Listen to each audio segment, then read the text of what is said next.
Hi everyone, it's lovely to see you. I'm Lorna and we are reading The Boy at the Back of the Class by Angelique Ralph, and this is chapter 13, The Something That Changed Everything.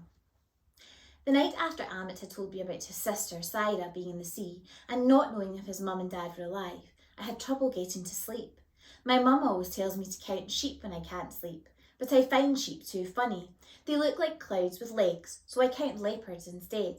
They're colourful and look serious. I can't remember how many leopards I counted to, but it must have been more than 200 before I eventually drifted off. By the time the morning arrived, I was so tired and my legs moved so slowly that when I got to the bus stop it was late, and Tom and Josie and Michael had already left. I didn't really mind because getting the bus on my own is fun. I like watching the people passing by on the streets outside or making guesses about the people sitting next to me. Last week there was a huge man sitting right at the front of the bus, snoring so loudly that he was making all the windows shake. Everyone was watching him and giggling or shaking their heads at him. But what if he had been a world-famous snorer on his way to the International Snoring Championships and was practising his best snore? You just never know. That morning I was too sleepy to look at anyone and guess stories about them, so I leaned my head on a large window and listened instead. There are always lots of noises in a bus, especially when there are lots of people going to work and trying to get to school, but it's usually noises like the doors opening and closing and people ringing the bell and tickets beeping on the ticket machine. Nobody really talks to anyone else unless they're friends or asking for a seat. Uncle Lenny says it's because we're English and English people would rather die than have to speak to someone they don't know. I think I can't be very English if that's true. The bus had passed 2 stops, and except for a baby who was making loud gurgling noises, it was nice and quiet. I think everyone must have been as sleepy as me. But then, at the 3rd stop, a woman dressed in a bright yellow coat and a man dressed in a suit came and sat in front of me, and picking up the free newspaper lying on both their seats, began talking loudly about all the things they were reading. At first, they talked about the economy being broken by rich people who weren't paying their taxes and hiding all their money away in a place called offshore.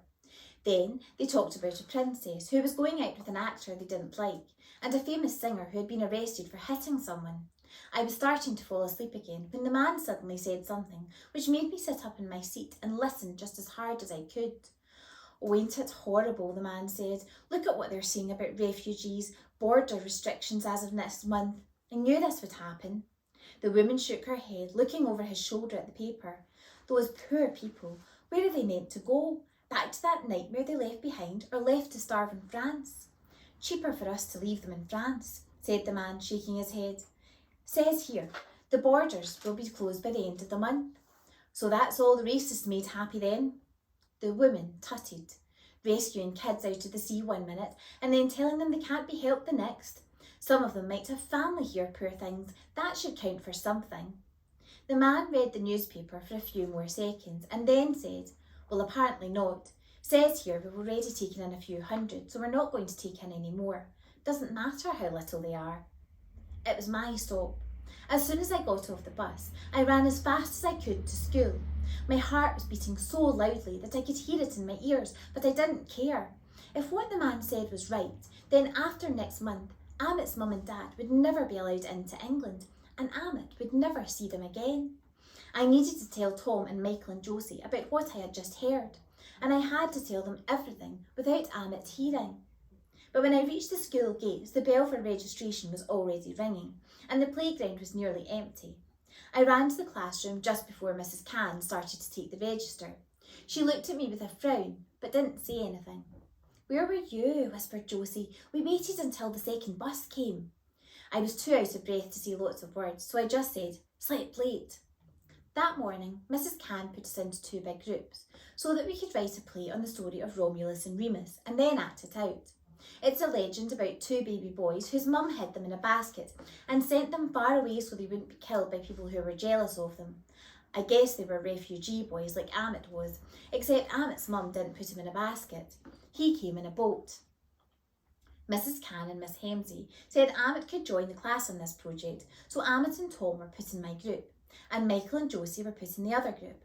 I was trying to think of how to let them know what I heard, when Mrs. Can told everyone to get a piece of coloured paper and a special handwriting pen from her desk, so we could write out our own lines.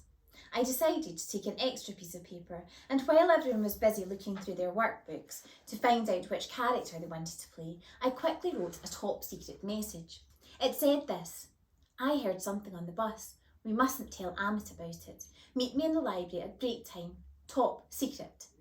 I folded the message up until it was so small that I could hide it in my hand, and when Mrs. Can and Miss Hemsey weren't looking, I passed it to Tom.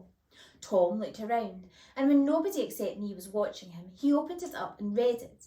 Then he gave me a nod, and pretending to need another piece of paper, went up to Mrs. Can's desk and gave Josie the note on the way back to his seat. Then I saw Josie read the note and quickly pass it to Michael, who dropped it on the floor. But luckily, everyone was too busy writing their lines to notice, and he snatched it back up again. He looked over at me and gave me a thumbs up, then stuffed the top secret message into his pocket. As soon as the bell for first break began to ring, and Mrs. Can told us to leave everything where it was, I ran to the library room and waited outside. It was the one place in school no one ever tried to get into at break time. A few minutes later, Josie and Michael came running up the corridor. "Tom's in the playground with Amit," said Josie. "We can fill him in later." "What did you hear?" said Michael, his eyes wide. I quickly told them everything that the man and woman on the bus had said about no more refugees being allowed into the country, and then what Amit had told me about his mum and dad being left behind. I had to tell them about his sister, Syra, too. I felt bad about breaking my promise, but I knew that Amit wouldn't mind me telling Josie and Michael about it, because this was a real emergency, and they were his friends too.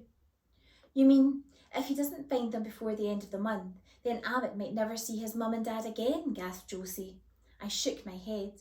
"Not once the government closes the border gates." "Yeah," said Michael. "They're like giant airport ones with loads of police and guards protecting them, and you can't go through them when they're closed or you get put in jail." Michael looked at his watch and pressed a button so that it lit up and showed the date. "If they're closing all the gates at the end of this month, that means he's only got 9 days to find them." "What do we do?" asked Josie. "I say we tell Mrs. Can and Miss Hemsey. They'll know what to do," I said. Michael and Josie agreed. We ran to the staff room and knocked loudly on the door. We're not supposed to disturb teachers in the staff room at break time because that's where they go to drink lots of tea and find answers to questions that they can't find in their answer books. I know because Josie's aunt is a teacher and she told Josie, who told me. But Mrs. Can and Miss Hemsey had told us to go and find them if something was wrong. And this something felt like the most wrong something I had ever heard of. After a few seconds, Mr. Gaffer opened the door and looked down at us with a frown. He's the deputy head, which means he's in charge on the days Mrs. Sanders is away. But Mrs. Sanders is never ever away, so I don't really know what he does. "Yes?" he asked. "Please, sir, we need to see Mrs. Can and Miss Hemsey immediately," I said. "It's an emergency," added Josie. "Is it really?" he added suspiciously. We all nodded our heads at least 10 times. "All right, just hold on," replied Mr. Gaffer as he closed the door. Josie twisted her hair nervously around her finger and stuffed a whole chunk in her mouth, and Michael started kicking the wall lightly as we waited. After what felt like 20 whole minutes, but couldn't really have been more than one, Mrs. Can and Miss Hemsey came to the door. "Is something the matter?" asked Mrs. Can. "Is it to do with Amit?" We all nodded again. Miss Hemsey and Mrs. Can stepped out into the corridor and closed the staff room door behind them. We all started talking at once. Mrs. Can held up her hand and said, calm down now, one at a time, please." "Miss, the government are going to close the gates," I began. Josie said, "and Amit's mum and dad are on the other side. They might get stuck." "And there's only 9 days left until the gates close," said Michael, showing Mrs. Can his watch. Mrs. Can and Miss Hemsey looked at each other and looked back at us. "What do you mean by gates?" asked Mrs. Can gently. "You know, the gates at the edge of the borders," said Michael, "the ones where all the police with the big guns are. The refugees have to come through them to get into the country." "Ah," said Mrs. Can, "and where did you hear they were going to be closed? Was it on the news?" I told her about the man and woman on the bus. "I see," said Mrs. Can. She was quiet for a moment, and I saw her give Miss Hemsey another look. Then she said, "Amit is a lucky boy to have such caring friends. But you don't have to worry at all. His foster mother, who you've seen coming to pick him up every single day after school, is there to look after him until his family can be found. And she's working with some very clever people to try and help Amit find his family just as quickly as possible. We all looked over at each other in surprise. So the woman in the red scarf was Amit's foster mum. Everything was beginning to make sense and all our questions were being answered too. Clever people like who, miss? Asked Michael. Well, clever people from the government, said Mrs. Cann, and lawyers and some wonderful kind-hearted ministers who are working in Parliament, and charities too, said Miss Hemsey. That's right, agreed Mrs. Cann. They're doing everything they can to make sure Amit's mum and dad are found. That's their job. But what if they don't find his family before they close the gates? I asked. Miss Hemsey and Mrs. Cann smiled, but they didn't smile with their whole faces, so I knew right away that they were just pretend smiles. Everyone is doing everything they can, said Mrs. Cann. Miss Hemsey nodded and then looking at me asked, Amit spoke to you about his family and what happened to his sister? I nodded, but suddenly felt nervous. I had promised Amit that I would keep it a secret, and I hadn't. Miss Hemsey smiled and said my name softly. That's a very good thing, she said, a very, very good thing. The bell rang and Mrs. Cann made us promise not to upset Amit by talking about the border gates or telling anyone else about his sister. We all promised and Mrs. Cann said, everything will be fine. You'll see. I nodded, but I didn't think she sounded very sure.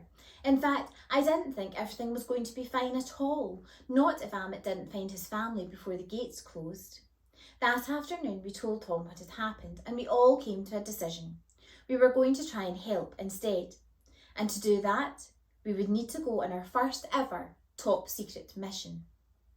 Join me for chapter 14.